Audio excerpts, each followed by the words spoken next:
Welcome back to some new PettyRevenge stories, where people share small victories over those who wronged them. I hope you had a great day. Thanks for all the likes and comments on the last video. And now let's start with the first story. It's called My Email Address.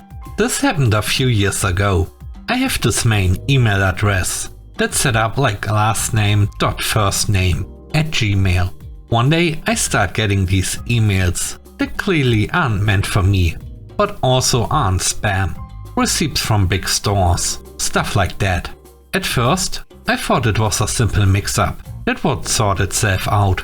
It didn't. After a few months, I was getting several of these emails daily. They were kind of annoying. But what bugged me more was that I knew this random stranger's life details.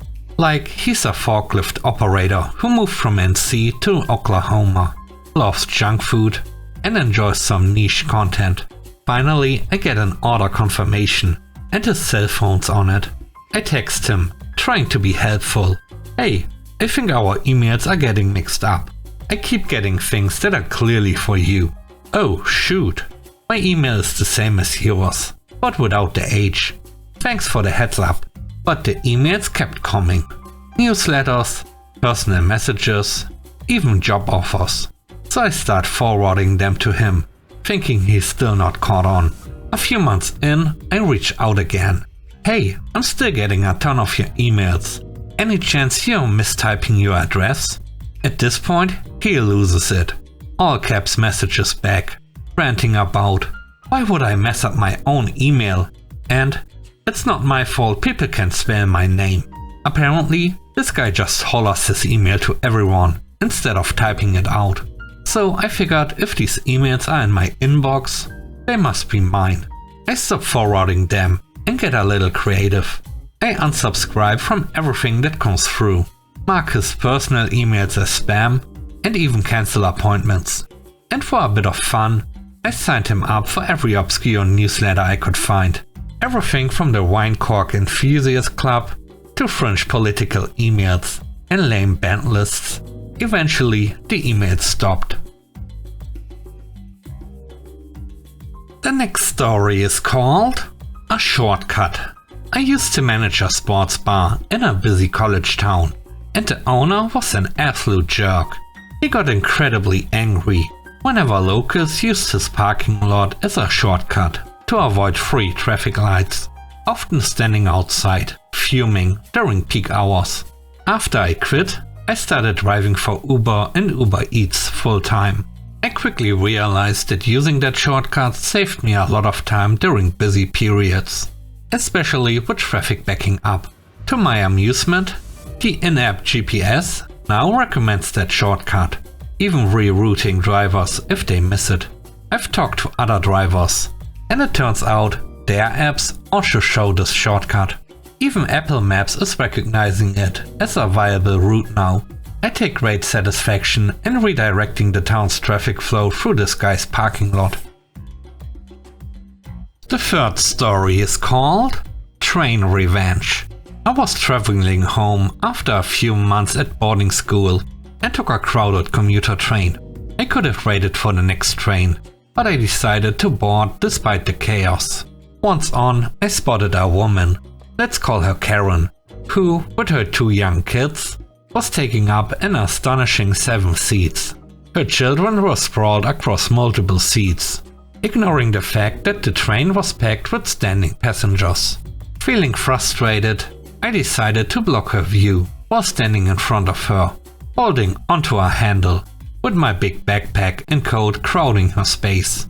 Every time the train shook, I accidentally bumped my backpack into her, stepped on her toes, or swung it in her direction. After about 5 minutes, she tapped me and complained, "Excuse me, your backpack is hitting me." I turned around, sweeping the straps across her again, and replied, "It's pretty crowded here, not a single seat left." It felt great to dismiss her annoyance. I kept this up for the next 15 minutes, even as seats opened up. The next story is called Reviews. I hired a contractor to fix my gas fireplace. which kept shutting off on its own. Over the course of 4 visits, they couldn't get it working, charged me $700, were late each time, and even no-showed once. After their last attempt made things worse, I asked for a refund. The owner finally called, but instead of helping, he told me his own contractor horror stories and said I should just deal with it. When I pushed back, he hung up. After leaving a few honest reviews and reaching out to my local news station, suddenly he's ready to refund me. But there's a catch. He'll only issue the refund if I remove all reviews and sign a letter saying I won't repost them. I reluctantly agree, since I need the money to fix the fireplace. He eventually calls to confirm my address and says he sent more than I'd originally requested. So I decided that if they are going to play hardball, I'll play along. Their text only specified removing social media reviews, so I'll be putting them back up on every other platform I can find. And for the attempted blackmail, I'll be adding my experience to a few extra sites, just to make sure the word gets out. The check should arrive today. The last story is called Smelly Revenge. In our office, Franz had a notorious habit of microwaving pungent foods, like seafood and cabbage, in the shared break room. He responded to complaints by reminding everyone it was his right to use the microwave, often doing so aggressively. Eventually, after clashing with 2 office mates, he was moved to his own office. One of his former office mates, who still had a spare key, and I decided it was time for some payback. She broiled scallops one night, saving 1 raw. Early the next morning, we slipped it under one of his desk drawers, hidden but bound to stink. About a week later, his office began to reek. Even after he discovered the mystery object, it had decomposed to the point he couldn't even recognize what it was. Despite air fresheners, the lingering smell became a permanent reminder to everyone.